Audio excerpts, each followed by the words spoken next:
UP police ने प्रियंका गांधी को गिरफ्तार किया हुआ है। सीतापुर में गेस्ट हाउस में रखा हुआ। हमारे साथ मौजूद हैं कांग्रेस के नेता सुप्रिया श्रीनेट। सुप्रिया जी, पहले जो यहाँ पर हिरासत में थी, फिलहाल गिरफ्तार कर लिया गया है। पुलिस कह रही है कि लखीमपुर नहीं जाने देंगे, तो अब आगे क्या?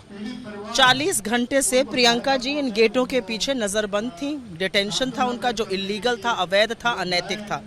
अब सुनने में आ रहा है कि उनको गिरफ्तार कर लिया गया, लेकिन मैं राष्ट्रीय प्रवक्ता होने के नाते और मेरी अंदर बातचीत हुई है, उनको अभी तक, जब हम बात कर रहे हैं, उनको अभी तक कोई रिटन में गिरफ्तारी का नहीं दिया गया है, ना प्रशासन से ना पुलिस से। जो बातें हम सुन रहे हैं मीडिया से, आप लोगों के थ्रू और सोशल मीडिया से, कुछ 11 लोगों का नामजद कुछ एक नोटिस आया है। उसमें से कुछ व्यक्ति ऐसे हैं जो वहाँ पर थे ही नहीं, वो उनके घर में खाना पकाते हैं। कुछ ऐसे हैं जो यहाँ पे जब वो आ गए वो कपड़े लेकर आए। तो इस तरह का आतंक आप कैसे फैला सकते हैं? आपने प्रियंका जी का क्या जुर्म था? आपने उनको क्यों यहाँ पे रोका है? और जो लोग हों जिनके नाम FIR हुई है, जिनको गाड़ी जिसके रौंदी गई है किसानों को, वो उन्मुक्त होके, स्वच्छंद होके घूम रहे हैं। तो ये कौन सा जंगल राज यूपी में चल रहा है, ये पूछना जरूरी है।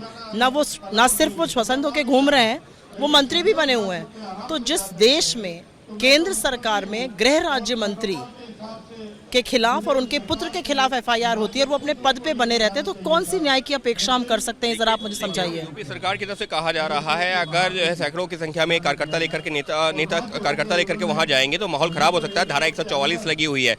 जो अलग अलग पार्टियों के, फिर चाहे वो TMC के नेता हो, किसान नेता हो, जो नेता अकेले गए हैं बिना कार्यकर्ताओं के, तो उनको मिलने भी दिया गया है, लेकिन कार्यकर्ताओं को बड़ी संख्या में ले जाकर के माहौल खराब होगा। झूठ का पर्दाफाश करना बहुत जरूरी हो जाता है। जब रात को 4 बजे, सुबह 4 बजे, 3:30 4 बजे प्रियंका जी को गिरफ्तार किया गया था, जब वहां पे पकड़ा गया था उनको कि आप नहीं आगे जा सकती हैं, वो एक गाड़ी में अपने 4 सहयोगियों के साथ थी। किसी भी इवन 144 का उल्लंघन नहीं था।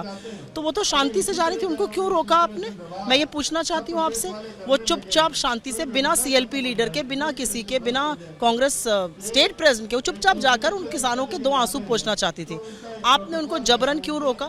ये पूछने वाली बात है, ये पूछने वाला मुद्दा है। और दूसरी बात यह है कि आज किसानों में से एक परिवार ने कह दिया है कि ये जो सुलह का राग आलापा जा रहा था वो गलत है। हम तो दाह संस्कार भी नहीं करेंगे क्योंकि गोली से मौत हुई है और उसका फिर से पोस्टमार्टम होना चाहिए। तो मेरा अपना ये मानना है कि प्रियंका गांधी जी अगर वहाँ चली जाती, वो एक राजनेता है, वो जाके वहाँ अकेले क्या कर देती? आपने हाथरस में भी यही किया था, आपने सोनभद्र में भी नहीं किया, आपने लखीमपुर में भी ये किया। इतना डरते आप किस बात से हैं? लेकिन अगर हम बात करते हैं पुलिस और प्रशासन की, वो कानून व्यवस्था का जिक्र कर रहा है, तो लेकिन आप लोग कह रहे हैं कि प्रियंका गांधी को जो है जानकारी नहीं दी गई, वकीलों की टीम को मिलने दिया गया? वकीलों को अंदर तक जाकर उनसे मिलने भी नहीं दिया गया। ये देखिए कैसा काले कानूनों के लोग हैं ये। हिंदुस्तान का कानून कहता है कि हर व्यक्ति को अपने वकील से बात करने की किसी भी परिस्थिति में इजाज़त होती है। उनके वकील को अंदर नहीं जाने दिया गया। उन्होंने भी बाहर आपके कुछ सहकर्मियों से, शायद आपसे भी बात करी है। वो पहली बात मैं बताना चाहती हूँ। दूसरा, एक औरत होने के नाते हम लोग भी थोड़ा बहुत कानून समझते हैं और जानते हैं। सूर्य अस्त से लेकर सूर्योदय के बीच में आप एक औरत को गिरफ्तार नहीं कर सकते हैं। प्रियंका गांधी जी को कैसे डिटेन किया गया, किस बिना पे डिटेन किया गया, आप सब लोगों ने वीडियो देखा है। कैसे उनको, उनके हाथ पकड़े जा रहे हैं, खींचा जा रहा है। राज्यसभा सांसद दीपेंद्र हुड्डा को धक्के मारे जा रहे हैं। ये कौन सी परिपाटी उत्तर प्रदेश चला रहा है, जहां पर आप बाकी प्रदेशों के चुने हुए मुख्यमंत्रियों को आने की इजाजत नहीं दीजिएगा? कभी तो आप भी उत्तर प्रदेश के बाहर जाइएगा और वहां पर लोगों ने मना कर दिया। क्या ये सही परिपाटी है?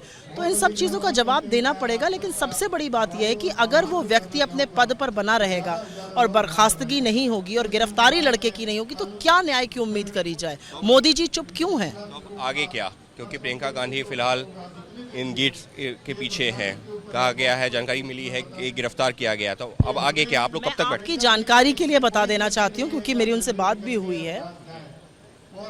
प्रियंका जी की 4 किसानों परिवारों से बात हो चुकी है फ़ोन पर।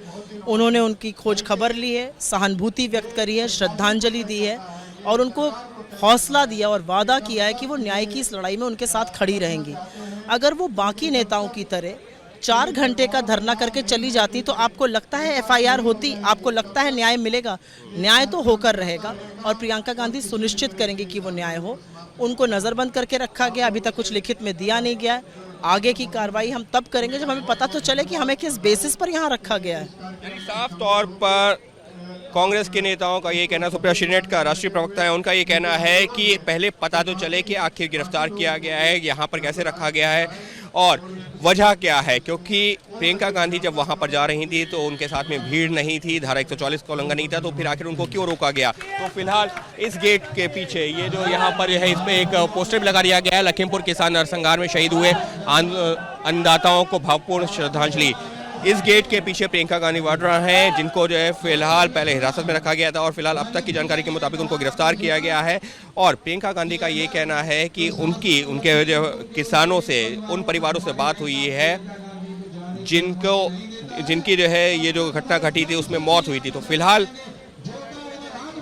सरकार का जो ये कहना है, राज्य सरकार का ये कहना है कि माहौल खराब ना हो, लेकिन कांग्रेस के नेता अब जो यहाँ जुटने लगे, उनका ये कहना है कि सरकार डर रही है प्रियंका गांधी से, इस वजह से उनको हिरासत में लेने के बाद में गिरफ्तार करने की बात कर रही है।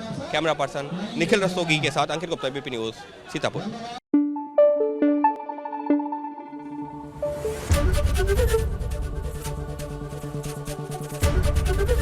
एबीपी न्यूज़ आपको रखे आगे।